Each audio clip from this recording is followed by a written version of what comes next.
Italy has accumulated mass quantities of debt and their economy continues to slow down. Even with the fraudulent accounting measures, Italy is grinding to a halt. Their new government has made some very interesting propositions, but we'll see if they can deliver. Trying to dig themselves out of this mess will require nothing short of a miracle. You came here for the truth, so let me unveil that for you. Today we're going to look at the debt situation in Italy. It's something I have been covering frequently. It's been in the news, so I want to bring this information to you today. Let's begin. First, historical ownership breakdown of Italian government debt. You can see what has happened with the central bank increasing their purchases over the years. That's very clear. This is highlighting the Bank of Italy, and I am sure that that includes the central bank because over this time frame they have definitely increased. I've shown you that here before. What has decreased has been other residents. Other than that, we definitely see a very, very large sum of debt being held here, and it just simply increases.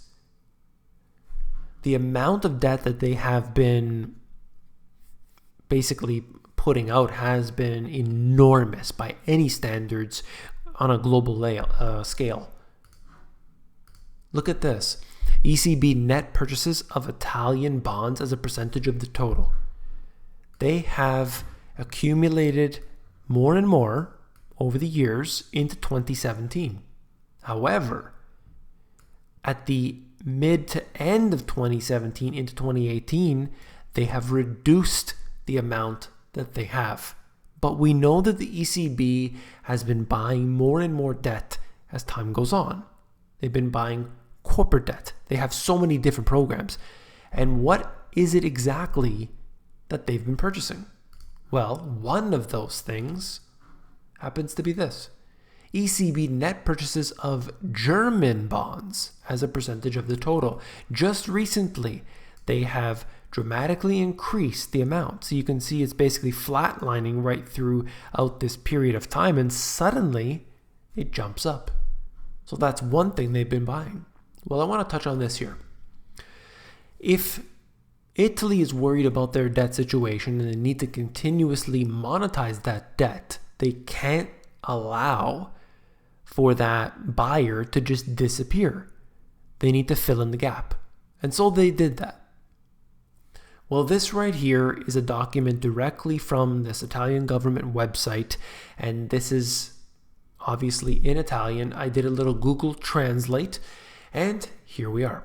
The Ministry of Economy and Finance announces that today it has been carried out a purchase of government securities through the assignment of a mandate to intermediaries identified among the specialists in government bonds using the stocks of the availability account of the Treasury. They bought 500 million euro. And that was in order to stabilize what the ECB basically had dropped off. This here shows us that they're willing to purchase as much as needed. They don't necessarily need to use the ECB all the time. The government can do that itself. Many people have considered that the ECB will always be there to backstop any problems. Others say that the ECB cannot monetize the debt. There's always a way around. Any of these governments who are encountering problems will always have a way around. There's a very short-sightedness on many individuals who believe that only the US has the ability to print itself into infinity. All of these countries in the EU are essentially waiting for the ECB to do what they need to do. But here's a perfect example of why that's not the case.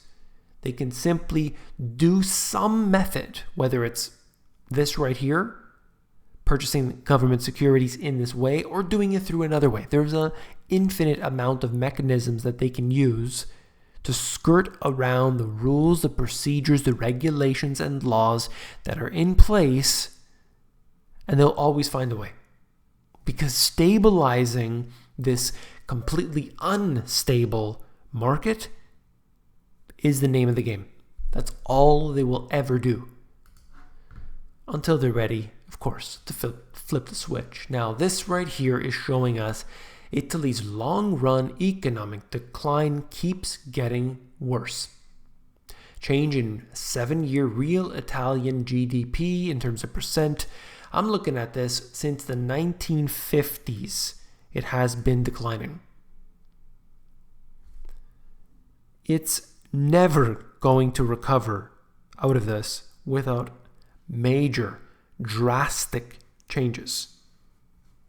The problems that Italy is experiencing today are not things that have happened over the past few years.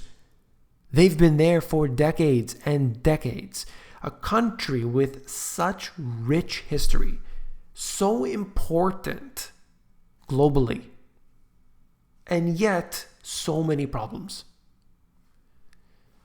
There are so many things that they could do to benefit the economy, and ultimately doesn't seem to be happening.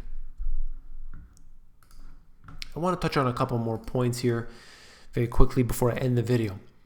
This is a report from the IMF. The IMF does excellent reports. I don't necessarily agree with their actions, how they do what they do in other countries. However, their reports are really good. You can see this summary of world real per capita output. So they make some predictions.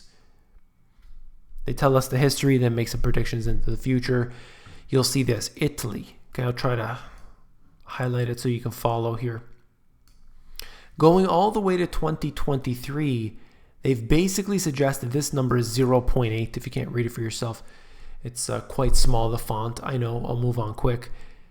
They're basically saying Italy's never going to grow out of this problem. It's not going to happen. And that's the IMF. That's what they're saying.